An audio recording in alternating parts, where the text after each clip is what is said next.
In this video, I'm going to show you the easiest way to set up a new WARBL2 using an iPhone or an iPad. In this case, I'm using an iPhone 16. You can choose to connect the WARBL2 by either BLE or wireless MIDI or a USB cable. One important thing is to not connect the WARBL both by USB cable and BLE at the same time, because that can cause various problems. If you do choose to use USB, that's made relatively easy on new devices that have USB-C ports, because you just need a cable that has USB-C plugs in both ends to plug the WARBL right into your device, and it should connect instantly and show up as a USB MIDI device. In my opinion, BLE MIDI is the most convenient in the long run, so I'm going to show you that technique. To turn on the WARBL, click button 3, the bottommost button. When you do that, the LED will flash green to tell you that it's turned on. If you're ever not sure if the WARBL is turned on, you can just click that button 3 again, and if the LED doesn't flash, it means the WARBL was turned on already. Now, if you haven't downloaded the free WARBL app from the App Store, you can do that, and then open that app. In the top right-hand corner, you'll see the blue BLE MIDI link. Click that, and you'll see the WARBL listed as a Bluetooth MIDI device. Click that link, and then you should see a Bluetooth pairing request. So click pair. And at this point, it should say connected next to the WARBL. I do want to make it clear here that you should only have to do this pairing process the first time you connect the WARBL to your device. After that, you should be able to just turn on the WARBL and then open whatever MIDI app you prefer and start playing, or open the configuration tool to change settings on the WARBL.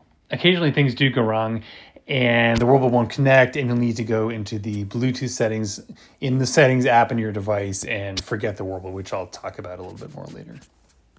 Now click back, and at this point the WARBL is connected to your phone, but it's not yet connected to the configuration tool. So click the Connect to WARBL button in the top left corner of the page. At this point, in the top right corner, it should show your WARBL firmware version, and in this case, it says your firmware is up to date. That tells you that the WARBL is connected.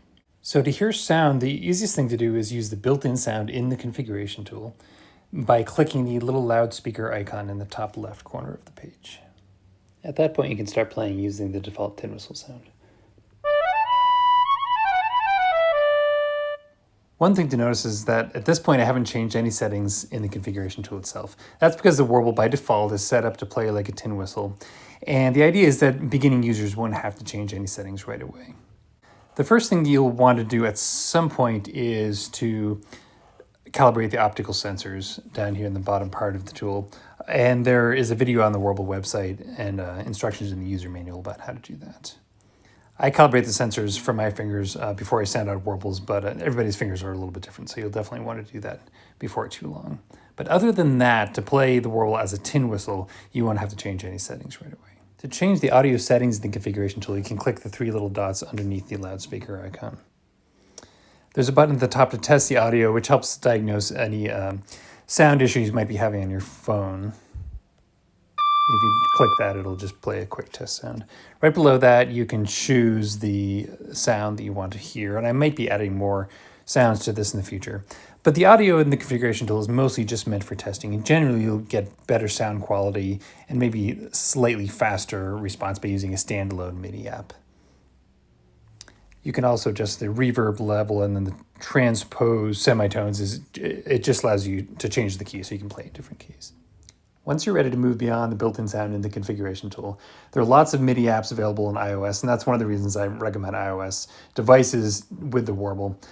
The app that I've recommended right from the start is the Celtic Sounds MIDI module app, especially if you're interested in Celtic instruments. Default settings in the WARBL are designed to work with this app without having to change settings in either app, so that's why this is particularly easy to use.